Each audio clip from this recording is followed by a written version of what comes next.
If you have any questions for Mitch, please raise your hand and we'll get started. Jack.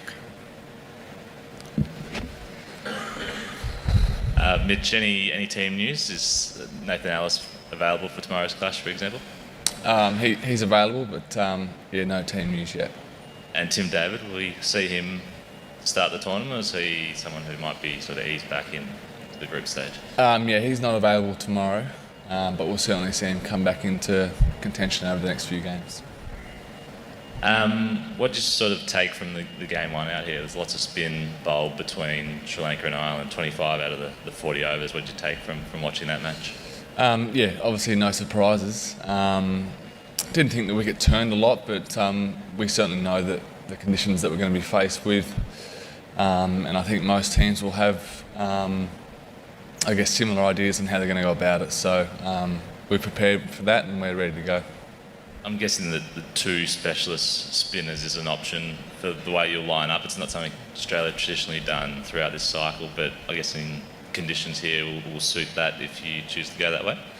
Yeah, absolutely. I think, as you said, it's not something that in the conditions that we face traditionally happens, but we've played with two spin over the last probably 12 months a few times, and we've seen that Matt Kerneman certainly belongs at this level. So, if we go that way, it'll certainly be no surprise to us and something that we've been accustomed to over the last 12 months.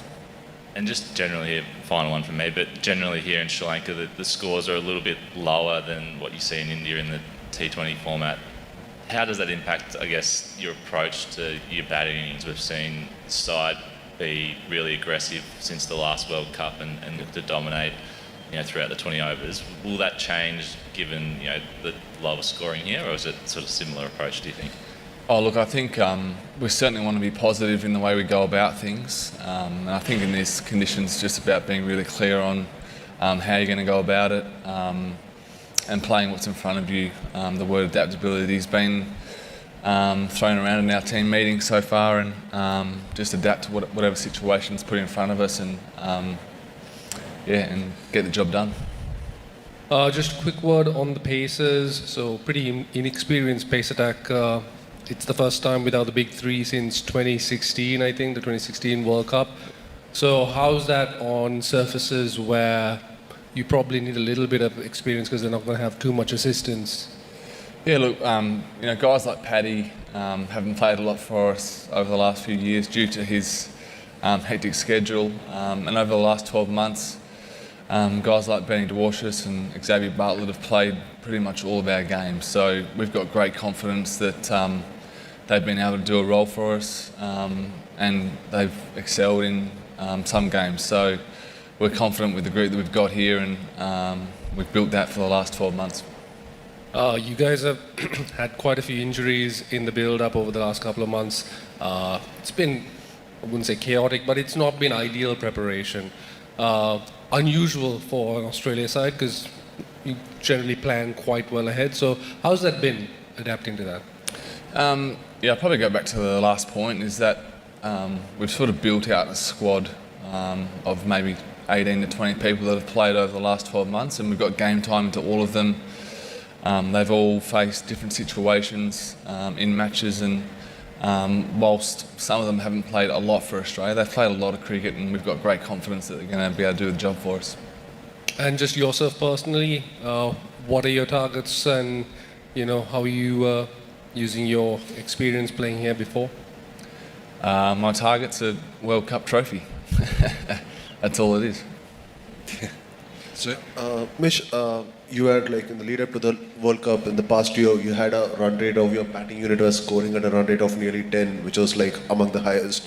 But in these wickets in Sri Lanka, you might slightly have to readjust your game. So how was the batting group gotta make do with that? And because you guys have power from all the way from the top to bottom. Yeah, look, we do have a lot of power in our unit, but we've also got a lot of skill and a lot of experience from 1 to 7. So I think it's just play what's in front of us, adapt to the conditions, communicate really well, and whatever's thrown at us, just jump at the opportunity and have a crack. Also, is this a World Cup where the Australia are like pinning their hopes a lot on their spinners compared to their fast bowlers for a change because of the lack of experience in the pace period? I don't think we're alone there. I think most teams will be leaning on their spinners, but we've seen over the time that pace bowlers still play a big role in the way we shape up. So looking forward to that. Yeah, so a lot of associate teams have played really good so far this tournament, really close games. Even Ireland had a very good close shave against Sri Lanka. So how are you seeing these the non full member sides coming about at this tournament, and do you see because you are playing last in the tournament, so have you seen a pattern coming up in this tournament, and do you think you probably have to change some tactics around that? There's been some great games to start the World Cup, and that's what you want. It's been awesome to watch so far. We treat every team the same, we prepare the same way, we do our homework, and then it's about going out there and executing on the day. So no matter who we're playing, we'll have that mentality. Mitch, how have you found starting the tournament last of the 20 teams? You found that beneficial to watch a few games in the lead up to your first one? Probably some of the teams we haven't played much against, but we've sort of just been focusing on our own preparation. It's been nice to have a longer lead in, with certain guys not in Pakistan and getting the group together for a week. So now it's here, we're on the eve of the World Cup for us, and we're looking forward to it. Just one more for me. Obviously, the Pakistan tour was not ideal in its result. As a group, how do you kind of put that out of your head and move forward when you're coming into a tournament just before World Cup if you lose 3-0? It was some great learnings from that tour. We had some young guys that got exposed to those conditions for probably the first time in their career, and as we always say, we take the lessons and we move on, and we obviously welcome some experienced guys back into our group for this tournament. So we've certainly parked that and we move on, and we look forward to the World Cup. And just in terms of lessons, if you could pinpoint one or two, what would you say, okay, this is an area we need to improve on? All of it.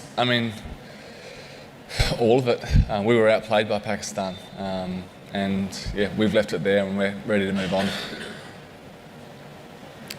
All good. Thanks, everyone. Thank you. Thank you.